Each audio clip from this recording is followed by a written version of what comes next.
Welcome back to This Day Live, the Sunday talk show here on the Rise News channel. My panelists on the show today are Geopolitical legal practitioner, national development advocate, and fellow Institute of Leadership, Coaching and Strategy, Professor David Awurawa, Professor of International Relations and Strategic Studies at the University of Lagos, will be joining us.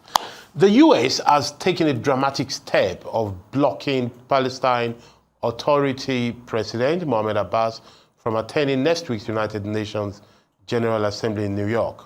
A State Department official confirmed that visas for Abbas and approximately 80 other Palestinian officials have been denied or revoked. The move prevents Palestine leaders from attending the gathering, where several U.S. allies, including Britain, France, Australia, and Canada, are expected to formally recognize Palestine as a state. Washington justified the decision by citing a long-standing allegation that the Palestinian Authority has failed to repudiate extremism while pushing for unilateral recognition. The move has drawn a sharp criticism from European allies, with France and Ireland calling it a violation of international agreements. With us in the studio is Ireti Yusuf, founder African Journalists Against Genocide, AJAG, a group that has consistently called for intervention of African governments on the continued killings and detention of Palestine's colleagues in Gaza. Good to have you. Sisi Oge, that's what you're known for. I must say yes, and I'm a broadcast journalist first, before all of that. Well, you became all of that because you were a broadcasting journalist. Well, I'm assuming that is assumed that you are that. Let's go to Palestine. So there's a UN gathering coming on, and one of the key issues to be discussed is the recognition of Palestine by the UN. For our viewers, Palestine has been an observer nation all this while. All of a sudden, American administration say, no, they can attend because, and this must be said, because they have not shown themselves to be contemptuous or against violence. They've not issued statements condemning violence, and they've not disassociated themselves from the last attack, which is called the attack in Gaza. What was your reaction? I know you've read this before. What's your reaction when you saw this? What came to your mind? So first and foremost, let's correct the notion that Mahmoud Abbas and indeed the Palestinian Authority, or the PLO, depending on who you want to call them, they have actually denounced Hamas's attack on Israel, the incursion, the really sort of, devastating incursion into Israel on October 7th. Mahmoud Abbas made it very, very clear. It was recorded. He condemned it totally. So first and foremost, that's not true. Secondly is that what is important here again is Palestinian Authority is not Hamas, right? So the Palestinian Authority manage and govern the West Bank. Hamas governed up until October 7th, where the governance in Gaza. Yes. Very different, right? So they can't be getting involved in each other's territory. Well, they talk about association. So I don't know what it is. From the US point of view, they talk about association and the lack of, unilateral, as it were, denunciation. Well, you can't have what is the unilateral? I mean, you have the State of Israel, which has consistently, even openly admitted how they divide the Palestinian governance. That's the idea, for Palestinian politics to be divided in order for there not to be a consensus. Right? So, and we have it on record that, in fact, Benjamin Netanyahu encouraged the creation of Hamas, although it is to be said that Hamas won a democratic election to govern Gaza. To govern Gaza. So, but I did say, Mahmoud Abbas and Palestinian Authority, they have condemned what happened on October 7th. Okay, so they've condemned, let's follow, and your narrative I've read in some papers as well. Some analysts are saying what you're saying, that the Trump card is a trumped card, as it were, it makes no sense. But let's look at it this way. Let us assume that we know that they've made this condemnation. So is it that the US department missed it? Or, so they didn't miss it, so what were they playing at? I mean, it's either they missed it or, they're doing something else. No, they didn't miss it. Okay, they didn't miss it off the table. They definitely know. I mean, the US knows what's going on. They probably know you and I are talking right now, let's be honest. So They didn't miss it. What is going on is you have to go back a little bit. You have to go back to the fact that France came out and said they would be recognizing a Palestinian state. Yeah. Britain has also come out. Keir Starmer has come out to say they'll be doing the same. The Spanish, actually, incidentally, were the first to actually break away from the EU, to say they'll be doing it. Ireland will be doing it. Canada then came out later. Australia came out. So what is happening was that the Western collective were beginning to break off. Remember, it's the same Western collective that said Israel has a right to defend itself. Yes. It's the same Western collective with America as their leader who are supplying Israel with whatever they need, ammunitions, spyware, etc., F-16, parts, etc. So now, because they've now started to break off, that would have left America isolated with Israel. Think about it. Now, there's currently a case at the ICC about Israel committing genocide. The case is yet to come up. It's plausible genocide, but there's a bigger case coming up. Now, what has happened? In this General Assembly, if the American allies, who are the Europeans and the Canadas, were to vote in favor of an independent Palestinian state that is recognizing a Palestinian state, which we must state actually didn't need recognition because it had existed before. Yes. But indeed, let's go through the motion. If they vote in favor of recognizing a Palestinian state, what would that do? That would not only leave America isolated with Israel, but it would also mean that it would strengthen the case at the ICC that indeed Israel is collecting.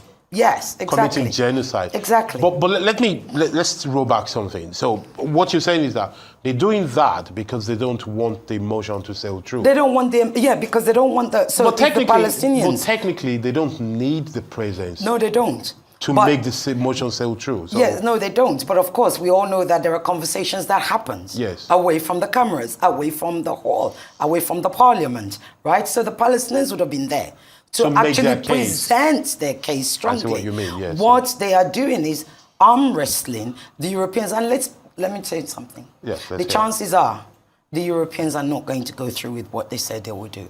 Because now America has brought in the red herring called Iran. Right? I must remind viewers all of that is there. The last time Ireti Bakra Yusuf and I had this kind of conversation, she was interviewing me, and you can see the journalist in her, because that was the question I was going to ask you. The Europeans, what card do you think they will play? Let me premise it this way. That's what do you think they might do now? Don't forget that about 30 years ago or more, about 40 years ago, 1980, 1988, I can't remember well. There was when they didn't want Yasser Arafat to go to Washington, they moved the seat into Geneva. Yep. So now their children are there. Well, they're not going to move the seat. They're not going to. And it's actually illegal.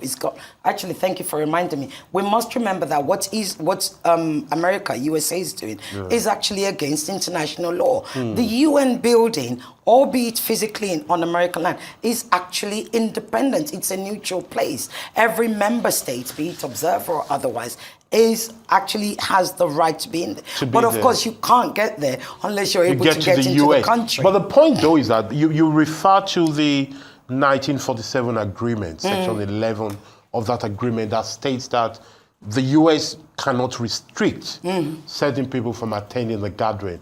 But the point is that technically, morally or politically is another thing, but technically that agreement looks at members of the UN, officials of the UN. It does not cover observers.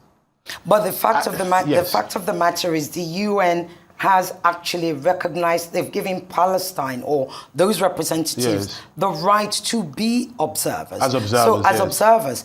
And they give them the space to present their case. So therefore, they're actually under the same rule. Now, it is true, had Mahmoud Abbas, Palestinian Authority, or even the PLO, had they not condemned October 7th, then we would say, it's okay. The UN might have rights, but they have. They have done that. So that excuse doesn't make sense. Indeed, if that is the case, then why is Prime Minister Benjamin Netanyahu allowed to be there. Somebody who actually invoked Amalek, which is the destruction of a people, on the Palestinians. We have to, you can't have it both ways. So this speaks directly to what we, those of us in the global south, call the northern hypocrisy.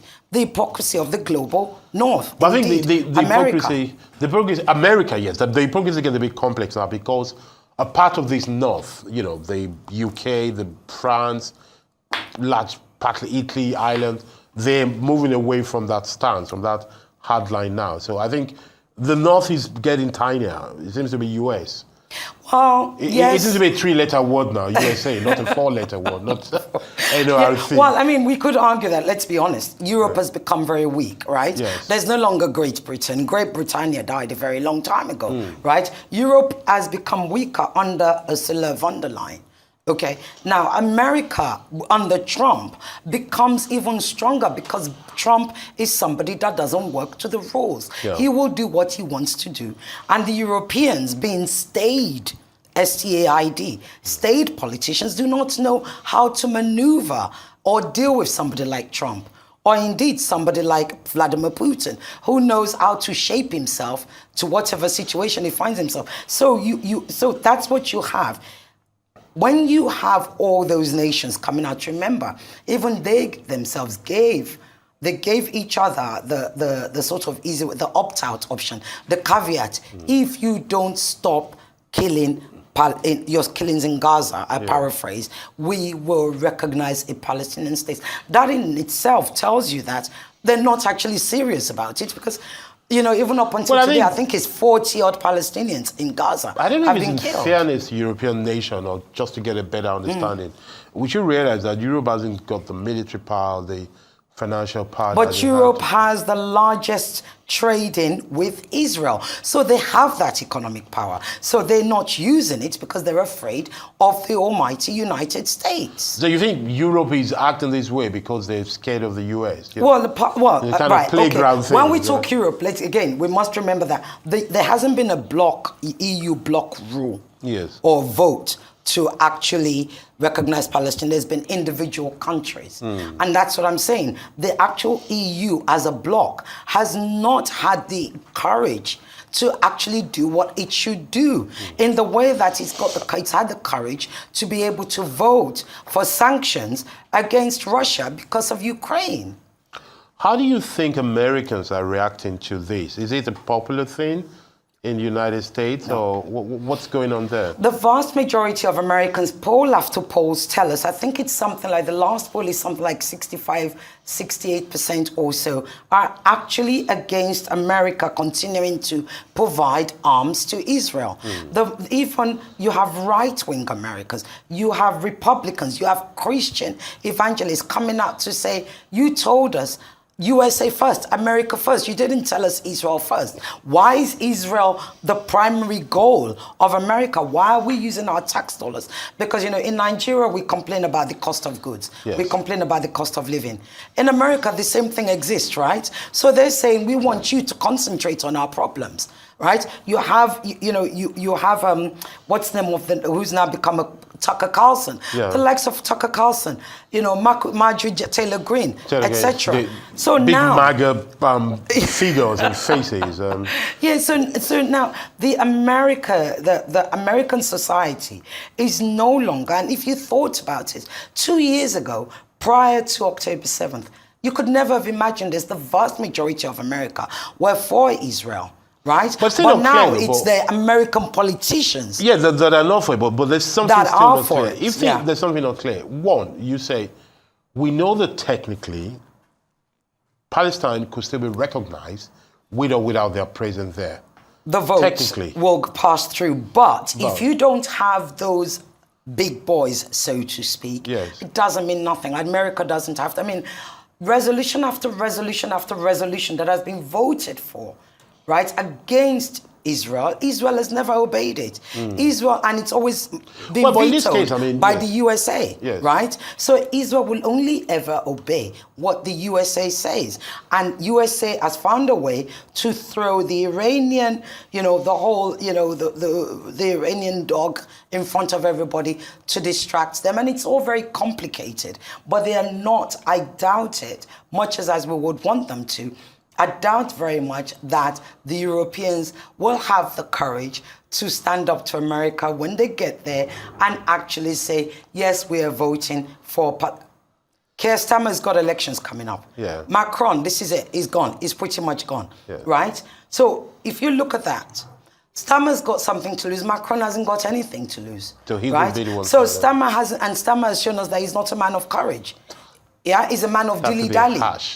Well, he isn't. But I mean, those who for him would say he's diplomatic who are for him? And pragmatic. Who are for him? Well, the people who reason with him. But there's one thing I want to say. Do you think that it is time that somebody should raise up their hand and say, let us review the headquarters agreement? Absolutely, and there is a group doing that. Yes. Indeed. In fact, I've forgotten their name now. I interviewed them once on my show, two women, they're leading it. There is a group that's actually pushing for America to be expelled out of the UN, number one. And then the vast majority of people are voting that let's move the UN to somewhere like Geneva, to Switzerland, so that America can't continue to lord it over the United Nations. Look at what's happened to Francesca Albanese.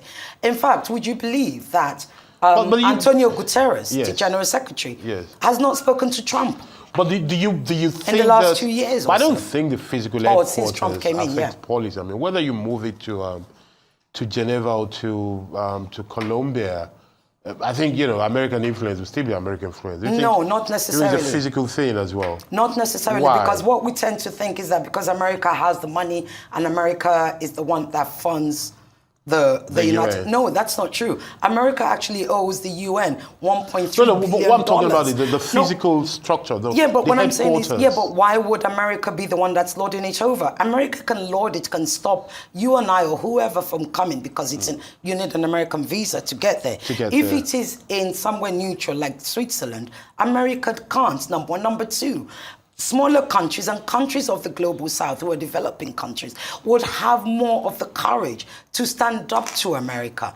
Yes, we always talk about it boils down to money because this is all about capitalism. America is the greatest capitalism, so it lords it over everybody. Yeah, but that's the my same point, America owes the UN money. Will you not continue to lord it wherever the headquarters is? I don't think so. So you think your point is, if they move the headquarters away from Washington, it will reduce the power, the American bullying. Yes, I think so. That's a fascinating reduce it, yes, definitely. Just because it's not in America Just because anymore. It's not in America.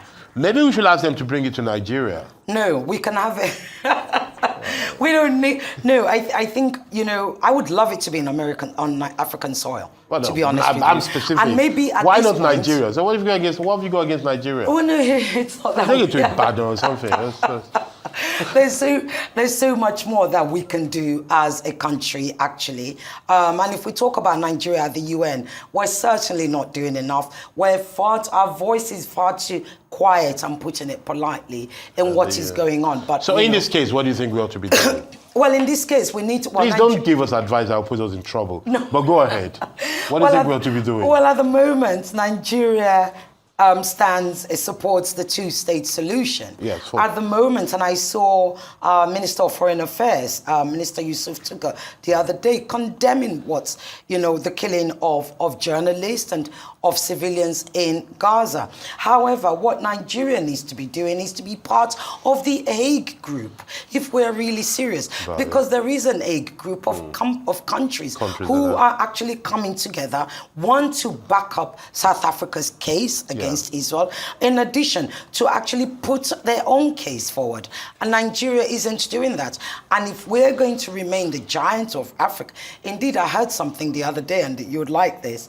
It was after starting AJAG. Apparently, in South Africa, they call Ghana is seen as Canada of Africa, whereas Nigeria is seen as the America of Africa, right? Because of size and everything. So why are we not behaving like that? We need to find our courage. But I think maybe economy, there'll be people watching at home that saying, Ireti, don't get us in trouble. We need the money. Exactly. We don't need American problem. And but you we have could to talk, like Israel. We send people like you to talk without spending money. We could use our mouth.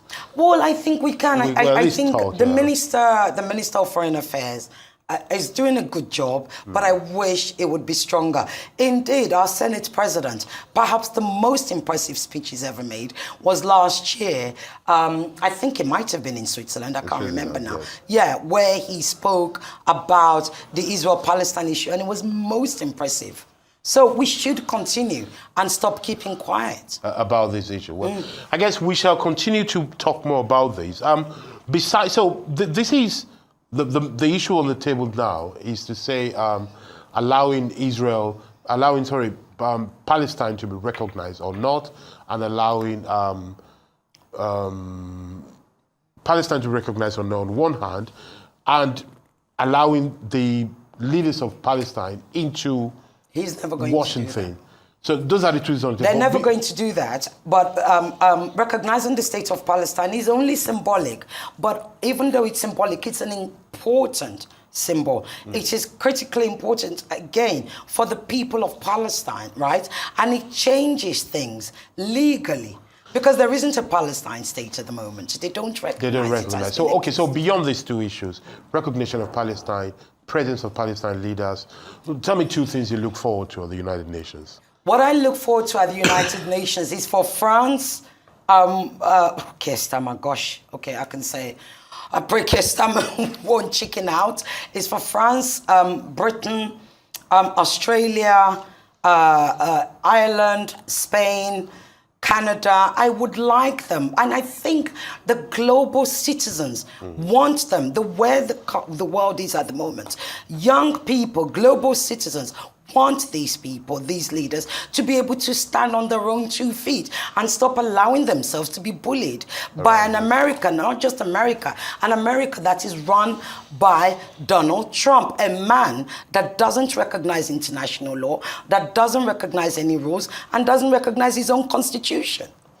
Well, we shall be watching with keen attention and getting updates. Thank you very much for that, Ireti Yusuf, founder of this very important group.